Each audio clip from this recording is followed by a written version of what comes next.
In today's geopolitics, migration is indeed a complex issue that has significant political, social, and economic implication not only for Europe but rather throughout this world.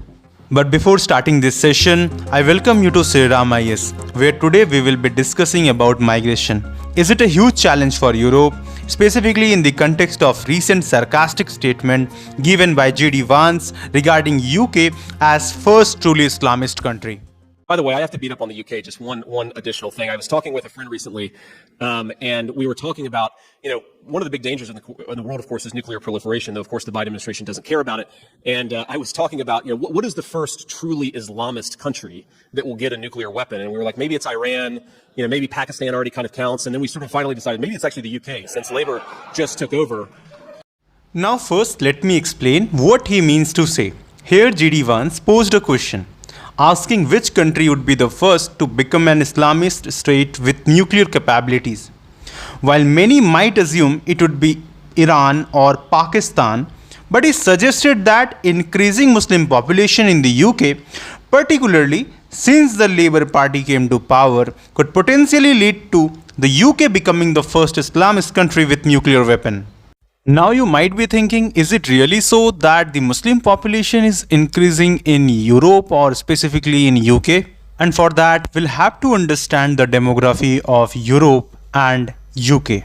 According to the recent report, as of January 2023, there were around 448 million people living in European Union, where the most populous EU country was Germany with 84.4 million people, that is 19% of the total population.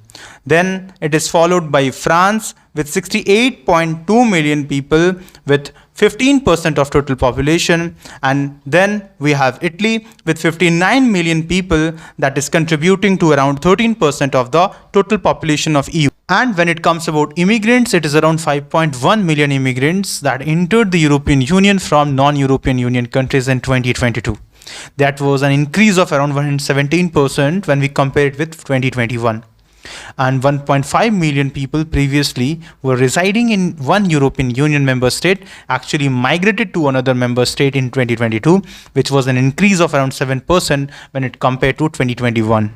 Now, after European Union, when we see United Kingdom, the overall population of UK is 67.1 million, where it shares 0.84% of the total world population, and it ranks around 21 in the list of countries as per the population. And when it comes to the religious demographics, Christians are at 63.5%, whereas Muslims are the second largest in UK with 6.7% of the total population. And according to the census 2021 of United Kingdom, the Muslim population again grew by over a million compared to the previous census, whereas it is followed by Hindu, which is 1.9%, Sikh with 0.8%, and Jewish with 0.5%. Now, after analyzing these stats, we can say that yes, migration is one of the challenge for Europe, but it is more important to understand that why these migration are happening.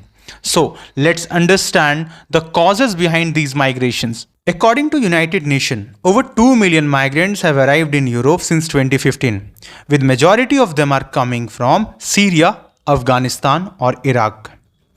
And one of the major drivers for these migration are either conflict, persecution, poverty or climate change. And with that, the ongoing conflict of Russia-Ukraine and the humanitarian crisis in Syria have significantly contributed to the influx. Now, another very important question is that how have European countries responded to this crisis? There are some countries like Germany and Sweden, they have been more welcoming, while others like Hungary and Poland, they have taken more hardline approach towards these migrants. But migration have two sides. At one side, migration can bring economic benefits like filling labor gaps and contributing to GDP growth. We have seen excellent example of France football team where some of the players are migrants. However, it also poses certain challenges in society, like for example, integrating migrants into the societal culture. and addressing the concern about security and cultural identity.